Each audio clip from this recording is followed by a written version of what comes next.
Hello बच्चों, let's see this question. The question says, match the column 1 type of error with column 2 cows. Select the correct answer from the codes given below. Column 1, column 2. Question कह रहा है कि column 1 में type of error दिया हुआ है और column 2 में वो एरर क्यों होता है या फिर उस एरर के कारण क्या होता है वो दिया हुआ है। तो कॉलम 1 और कॉलम 2 को मैच द फ्लोइंग करना है। तो पहले इसका की कॉन्सेप्ट समझते हैं। की कॉन्सेप्ट इस क्वेश्चन में क्या है ना कि जो टाइप्स ऑफ एरर है और उसका काउज है, जो टाइप ऑफ एरर है और काउज है, उसका काउज है।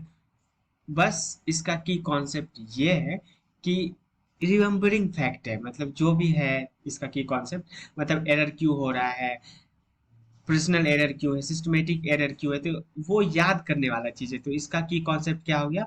Remembering fact.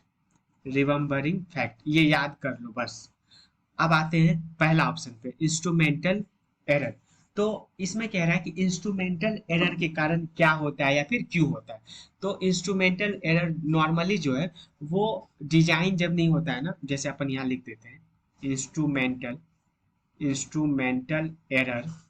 इंस्ट्रूमेंटल एरर जो है नॉर्मली वो पुअर डिजाइन के कारण यूजुअली होता है। पुअर डिजाइन या फिर कहीं कैलिब्रेशन में कुछ वर्क नहीं कर रहा हो या फिर कोई नट वट ढीला हो, उसके कारण होता है बेसिकली। तो इंस्ट्रूमेंटल एरर का हो गया क्या? ये ऑप्शन नंबर 4। अब आते हैं इम्परफेक्शन इन एक्सपेरिमेंटल टेक्निक। इसमें क्या है कि जो हम लोग एक्सपेरिमेंट कर रहे हैं उसमें कुछ ना कुछ इम्परफेक्शन हो जा रहा है।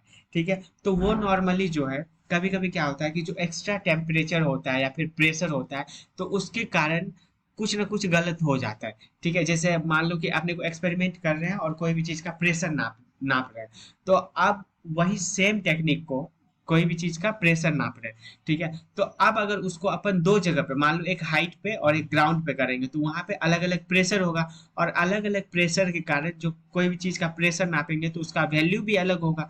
ठीक है, तो इम्परफेक्शन इन एक्सपेरिमेंट टेक्निक का क्या आ जाएगा? 1। अब आ गया पर्सनल एरर। पर्सनल एरर क्या होता है कि आदमी थोड़ा इधर उधर देख लिया बीच में, या फिर अपन यहाँ लिख देते हैं पर्सनल एरर का, पर्सनल पर्सनल एरर। ये नॉर्मली होता है कि आदमी इधर उधर देख लिया या फिर पर्सन के केयरलेसनेस के कारण, केयरलेसनेस के कारण जब आदमी इधर उधर कुछ कर लेता है या फिर जो एक्सपेरिमेंट कर रहा है ध्यान से नहीं कर रहा है। ठीक है, नॉट नॉट या फिर केयरलेस है वो। ठीक है, या फिर नॉट केयरफुल है, केयरफुल नहीं है वो।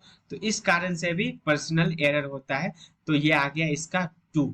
और बच गया सिस्टमेटिक एरर। तो सिस्टमेटिक एरर या तो हमेशा किसी एक डायरेक्शन में जाता है, या तो पॉजिटिव जाएगा या फिर निगेटिव जाएगा, मतलब एक टाइम पे जब अपन वो एरर है तो वो एक ही तरफ जाएगा। ठीक है, या तो वो पॉजिटिव या फिर निगेटिव। तो इसका आ गया क्या? 3। तो अब आते हैं ऑप्शंस पे। ए का 4 इसमें और इसमें है। उसके बाद बी का 1, तो बी का 1 इसमें है और इसमें है, तो ये तो गलत हो गया और ये गलत हो गया। बी का 1 हो गया। उसके बाद सी का 2 इसमें है। तो hence option number A is the correct answer. Hope you understood it well. Best of luck.